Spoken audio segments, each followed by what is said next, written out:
Bagaimana penanganan tersangka Putri Chandrawati pasca diputuskan ditahan? Kita akan bahas bersama dengan Ketua Indonesia Police Watch, Sugeng Teguh Santoso, dan penasihat ahli Kapolri, Irjen Purnawirawan Arianto Sutadi. Selamat petang, Bapak-Bapak. Selamat petang, Mbak Rizka. Selamat petang, Mbak Priska, Pak Arianto. Selamat petang. Selamat petang, terima kasih. Saya ke Pak Sugeng dulu. Akhirnya keputusan Polri untuk menahan istri Verdi Sambo sudah memenuhi asas keadilan?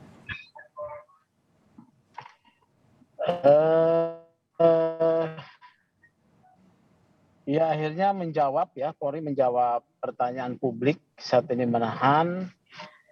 Ya terjawablah keinginan publik itu, yang pertama. Yang kedua, sesuai juga prediksi IPW bahwa IPW kan sudah menduga dan juga menyampaikan pendapat ya. Bisa saja penahanan itu akan terjadi sesaat sebelum penyerahan tahap kedua.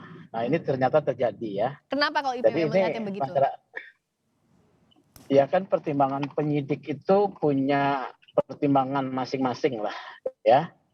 Punya pertimbangan hak yang sifatnya subjektif gitu. Nah sekarang penahanannya sudah dirasa perlu, itu sebagai jawaban kepada publik. Ditahan di Mabes Polri karena nanti kalau tidak saat ini ditahan, kemudian ditahannya persis oleh kejaksaan, maka ada potensi Ibu PC bisa ditahannya di rutan kejaksaan atau di rutan biasa itu. Nah, itu agak menghambat nanti komunikasi dengan anak-anak. Kalau di Mabes Polri kan bisa terbantu ya. Oke, nah kalau Pak Arianto melihatnya, memang kan keputusan untuk menahan atau tidak itu alasan subjektif dan objektif kalau saat ini masih di penyidik.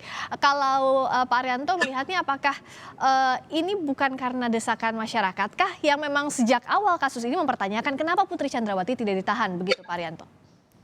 Kalau saya ukurannya ya, ini lega saya karena akhirnya penyidik ya mau melakukan penahanan. Tapi perkiraan saya kenapa baru sekarang ini, saya pikir ya karena penyidik begitu berkasnya sudah diterima oleh jaksa P21, berarti kan itu udah yakin benar ini tersangka yang diperiksa ini udah yakin pasti melanggar itulah pasal itulah, sehingga polisi tidak berani ambil risiko lagi karena begitu dapat P21 ini dia konsekuensinya kan mau menyerahkan ini tersangka ini minggu depan. Ya. Sampai nanti nggak ditahan kemudian lari kan mabok polisi. Nah sekarang makanya ya ditahan dulu aja sekarang supaya tidak ambil risiko. Nah dulu kan katanya kan itu tidak ditahan karena alasan sakit dan sebagainya itu. Ya. Untunglah sekarang ini dalam posisi ditahan sehingga nanti jaksa seandainya nanti JPU ya mempertimbangkan ini penting ditahan ini, jaksa juga tidak kikuk kan.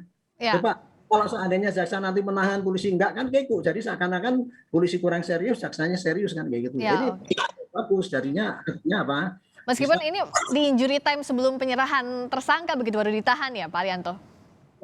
Kalau saya katakan ya justru kalau menahan itu adalah polisi itu legitimate, artinya itu diterima oleh publik gitu loh. Kalau kemarin itu kan hanya legitimasinya toh yang diterima memang ya, tetapi tidak legitimate, tidak diakui publik bahwa itu pakai aspek keadilan kan gitu. Ya. Nah dengan begitu ya syukurlah mau menahan itu sehingga polisi masih mendengar. Oke. Nah kalau dari Pak Sugeng, agar treatment pasca penahanan ini juga bisa diawasi publik secara transparan, apa saja yang boleh dan tidak boleh begitu dari IPW? Transparan kan sudah disampaikan ya oleh tim Polri bahwa akan ditahan.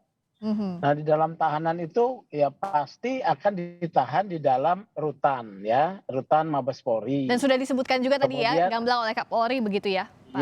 Ya, kemudian pasti kebebasannya terbatasi ya. Nah yang ketiga kan dia punya anak-anak ya. Walaupun ditahan sebagai tersangka dia punya hak yang harus juga bisa diberikan, misalnya bisa bertemu dengan anaknya ya, berkomunikasi, itu menurut saya haknya tersangka gitu. Tetapi tindakan penahanan ini seperti tadi Pak Arianto katakan ya melegakan masyarakat, juga menerima itu sebagai satu respon positif dari Polri kepada tekanan publik termasuk IPW kan minta. Ya.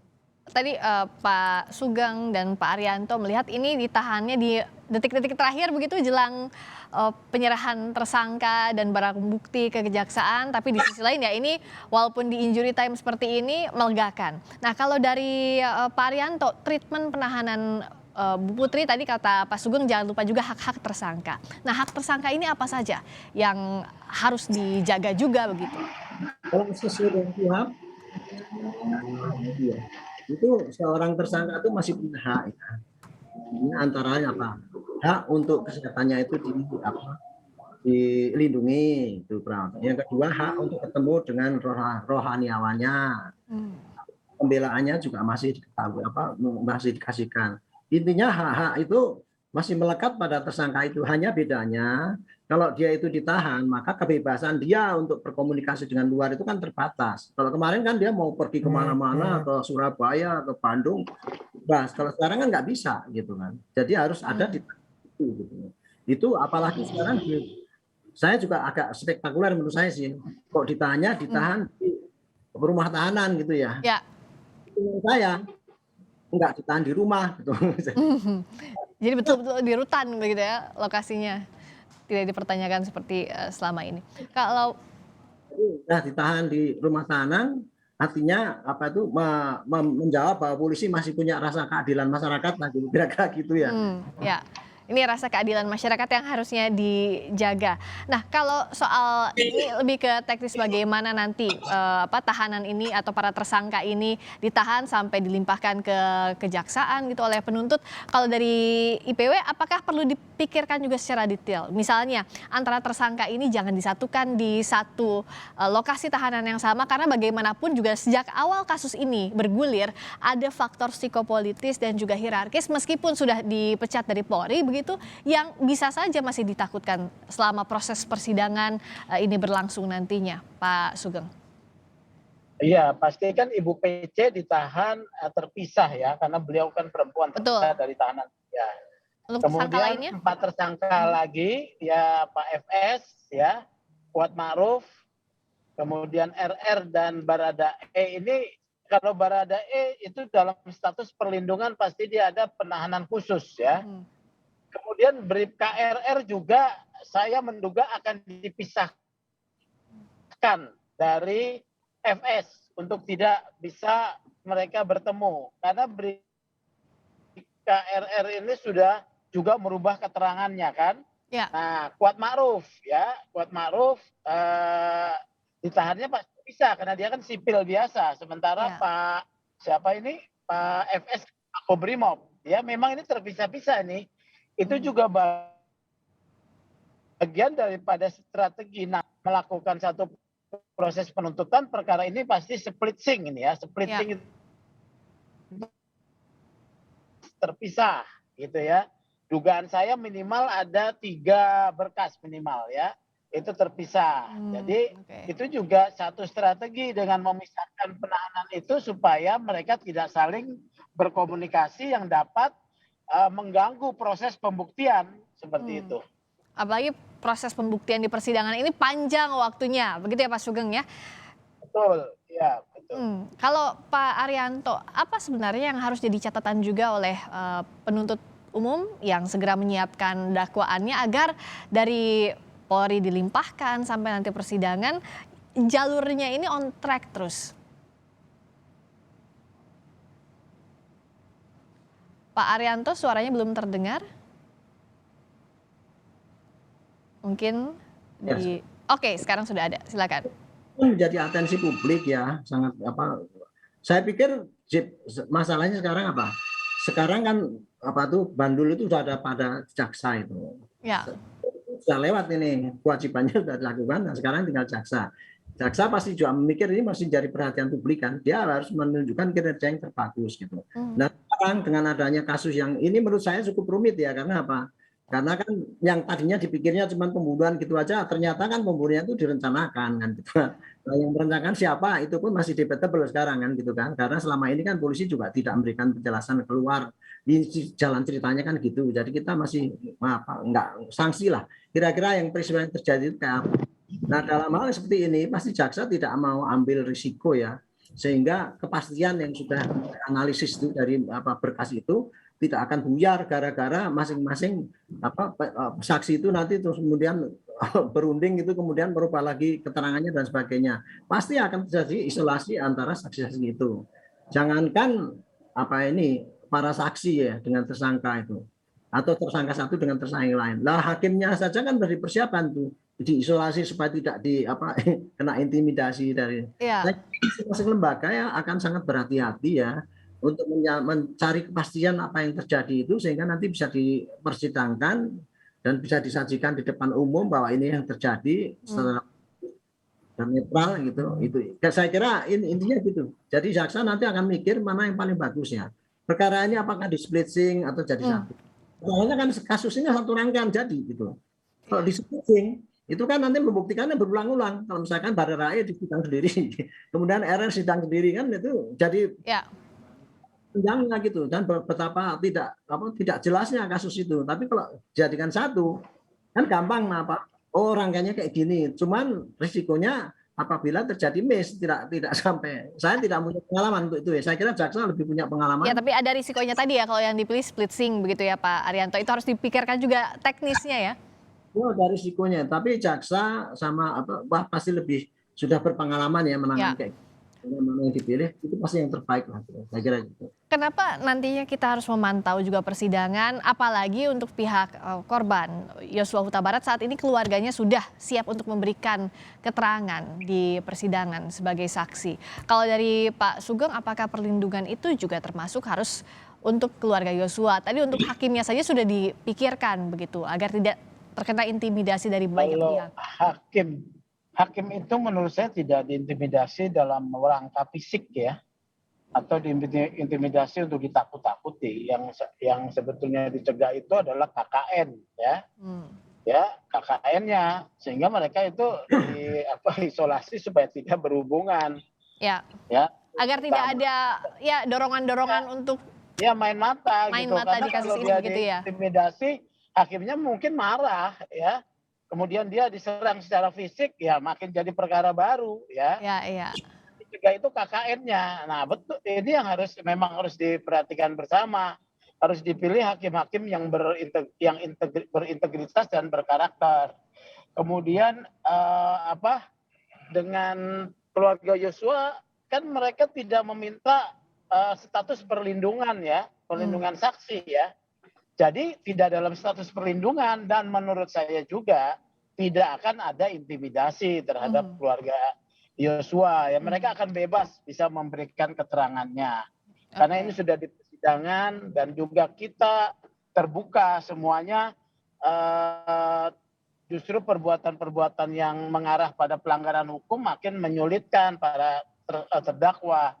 Saya sendiri aja juga aman-aman saja sampai hari ini gitu ya.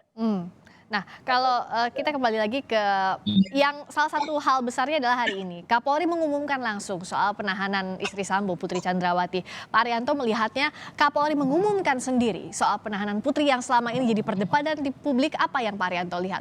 Kapolri ingin menunjukkankah bahwa kasus ini betul-betul sampai akhir sesuai perintah Presiden Jokowi begitu? Ya sejak pertama kan saya kan mempertanyakan ya, saya sendiri kan dalam Polri sendiri. Cuman waktu itu kan saya agak bingung juga itu. Di satu sisi kan Bapak Kapolri kan akan melakukan tugas itu ya cepat secara prosedural gitu, ada ditutupi dan serius gitu. Nah udahlah dikerjakan kan itu kan, dikerjakan semua berkas dipercepat. Tapi kok pas penahanan ini kok kemudian kok tidak ditahan itu kan saya pikir gitu loh. Tadinya itu kan apakah kekeliruan penjabaran daripada yang di depan atau dengan perintah Pak Kapolri kan? Bisa dikatakan terlambat juga ya Pak? Bukan terlambat, mengenai policy itu loh, policy hukum yang berkeadilan masyarakat itu loh. Kebutuhan umum memang itu harus ditahan kan gitu kan. Setidak-tidaknya kemarin itu ditahan rumah atau tahanan kota itu loh, hanya untuk alasan itu gitu. Tapi kan kemarin kan tidak terus gitu. Nah ternyata belakang injury time Pak Kapolri menegaskan ditahan. Itu menunjukkan bahwa kemarin itu terjadi masih perbedaan persepsi antara maunya Bapak Kapolri tegas dan cepat dan betul-betul yang bagus ya, transparan. Nah sekarang dikoreksi oleh Pak Kapolri. Itu hanya analisis saya ya, karena begitu. Dan kemudian Pak Kapolri juga tidak mau ambil risiko, mungkin tidak mau ambil mahal-mahal lah nanti seandainya nanti itu diserahkan ke jaksa kemudian jaksa nahan.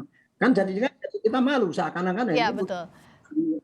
nah, ini langkah terbagus ya Pak Kapolri menyatakan langsung gitu itu untuk menyudutkan bahwa itu komitmen beliau kan gitu. Kalau tempo-tempo hari kan itu masih penyidik yang menentukan itu kan gitu kan. Hmm. Pak Irwasum dulu yang mengatakan ini penyidik masih mempertimbangkan gini-gini karena sakit dan sebagainya. Itu penyidik kan yang dia omong gitu. Iya, ada pertimbangan berkeadilan tadi juga yang harus di highlight begitu ya Pak Arianto ya? Lambang daripada Polri, inilah sikap Polri, di samping dia legitimasi juga, dia juga mengejar legitimate supaya dipercaya masyarakat kembali. Kira-kira itulah nilainya. Kalau saya pandang gitu. Kalau Pak Sugeng melihatnya masih baru sekarang ditahannya Putri Chandrawati, tapi ini apakah bisa dikatakan ya tadi hanya teknis saja soal bagian penyidikan, atau bicara juga soal konstruksi perkara, atau tidak mengganggu konstruksi perkara karena ini ya bagian dari hukum beracara saja begitu? Ini adalah keputusan Kapolri ya, keputusan Pak Kapolri untuk menjawab ketidakpercayaan publik. Karena kondisinya memang kondisi publik masih skeptis terus gitu loh ya. Tetapi kemarin sudah P21 sudah bagus gitu, artinya sekarang ya harus ditindaklanjuti dengan penahanan. Saya sudah sampaikan berulang kali harus ditahan setidak-tidaknya sebelum sebelum penyerahan tahap kedua ya. Jadi ini kita ikuti saja prosesnya agar berjalan dengan lancar gitu. Ya Mbak itu Priska. Ya, jadi kita ikuti agar prosesnya lancar.